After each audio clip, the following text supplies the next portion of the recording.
It was a rainy Tuesday afternoon in October. Although the rain poured, the city was calm. Too calm. In 15 years on the job, I knew exactly what that meant. Trouble was about to rain on my parade. Suddenly, my phone rang. "Hello?"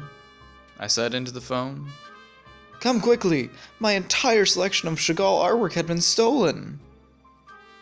She seemed upset. Too upset. But I decided to check it out anyway. "We're on the case, ma'am," I said as I hung up. No, I didn't ask who it was or where to go. I knew who it was.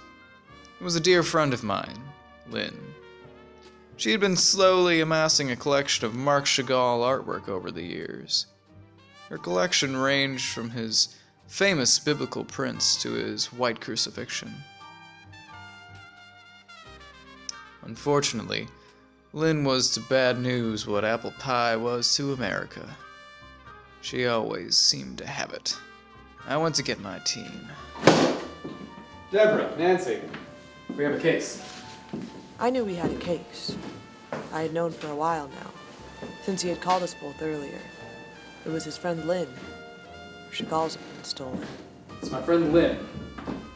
Her Chagalls were stolen. It's a good thing you know all about Chagalls, Nancy. Yeah, I know all about Chagall.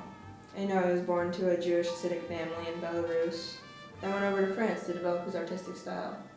He then had an exhibition in Berlin where he showed off some of his art, returned to his hometown, and was an active member in the Russian Revolution.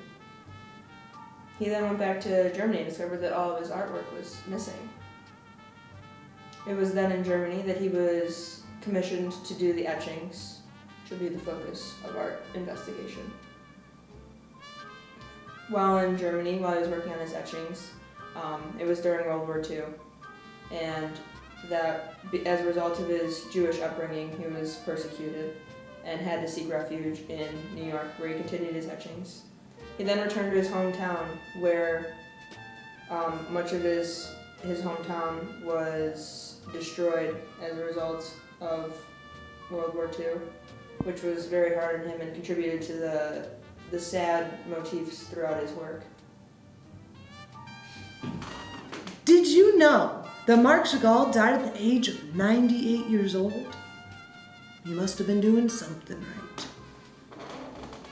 After hearing a little bit about Chagall, I decided to talk to Lynn and get her story. I got back from my conference in New York about 8:30 p.m. and I noticed that my porch light was on. The door was cracked open. I walked in cautiously and then I knew they were gone. I rushed downstairs and the room was bare. The White Crucifixion, I in the Village, and the entire Bible series had all been stolen. All that was left was Abraham weeping for Sarah. I found this. Do you think the thief left it? I'm not sure. But I'll find out. I think I have everything that I need. I'll let you know when I find out more. This seemed like a real Gordian knot, but now that we had heard her side of the story, I had a few ideas. We decided to look for clues at the crime scene. We seemed to hit the jackpot. It was almost as if someone had put them there intentionally.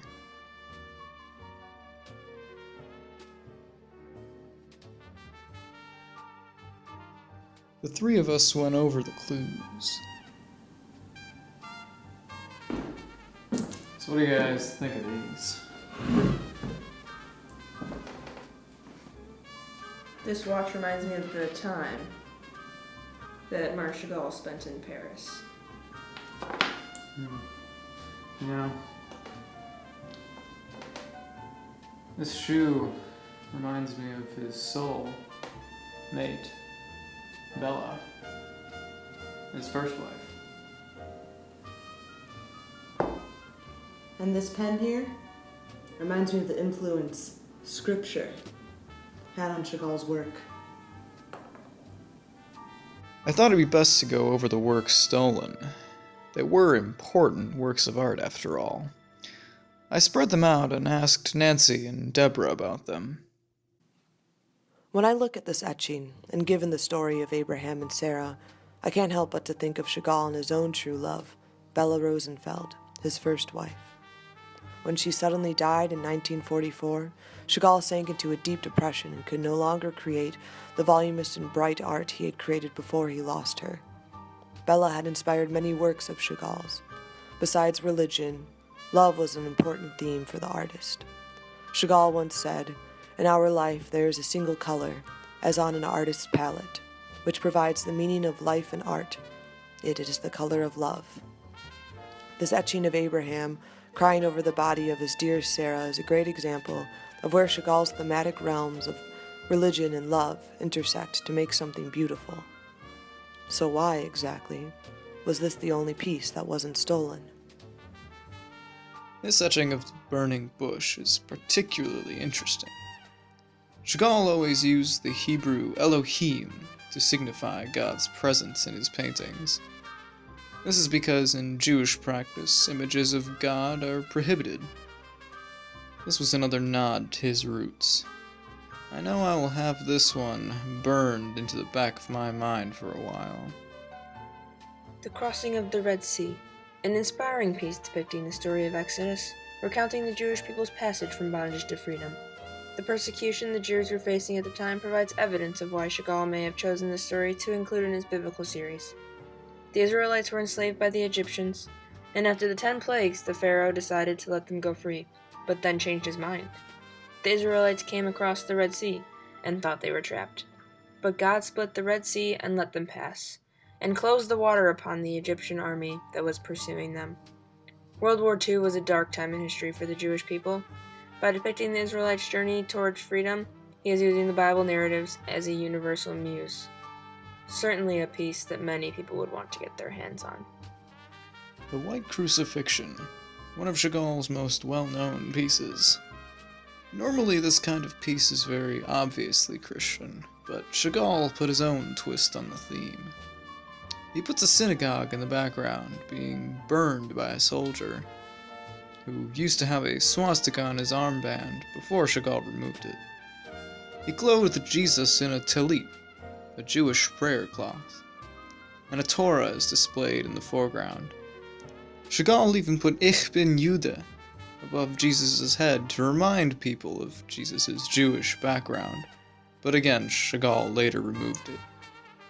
A painting with quite a story, if only it could talk. Personally, I think this piece is a bit funky. This painting of Chagall's, titled I in the Village, reflects his surrealistic interpretation of his childhood hometown. He features various elements of the rural Russian landscape that served as the backdrop of his childhood. This abstract and vibrant piece exemplifies Chagall's ability as an artist of surrealism, inspired by the past and the subconscious to create something new and intriguing, making the Russian countryside into something like a spirited dream. When thinking of this piece, I can't help but to admire what Chagall made of his humble beginnings. And to think someone stole this? Now that is a true disgrace and injustice. Ah yes, The Crossing of the Jordan, a lovely piece, one that would certainly catch someone's eye. The shofars, Star of David, and Hebrew written to depict the 10 Commandments all demonstrate his Jewish upbringing. The scene depicts the Ark of the Covenant being carried across the Jordan, an event that was very important to the Israelites because their miraculous crossing affirmed God's presence with them and his promise to remove their enemies from the land. This sense of hope and faith was needed during World War II, as the parallels between this piece and the Holocaust are striking. The memorial set up by his people served as a reminder of his might, and this piece was needed a reminder during the rough times of the Holocaust. Something to help those who were being persecuted to keep faith and be reassured of God's power and better times ahead. After Nancy and Deborah had left, I kept going over the pieces. I couldn't understand it. Why Abraham weeping for Sarah? Why the watch? The shoe? The pen? I decided to take a walk to clear my head.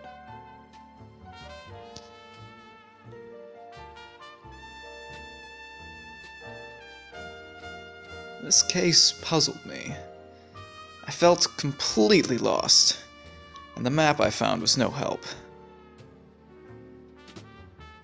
I decided to reach out to a friend of mine in the FBI. So I set up a meeting, and waited, and waited, and waited. He never showed. Made me think this job could have come from somewhere above my pay grade.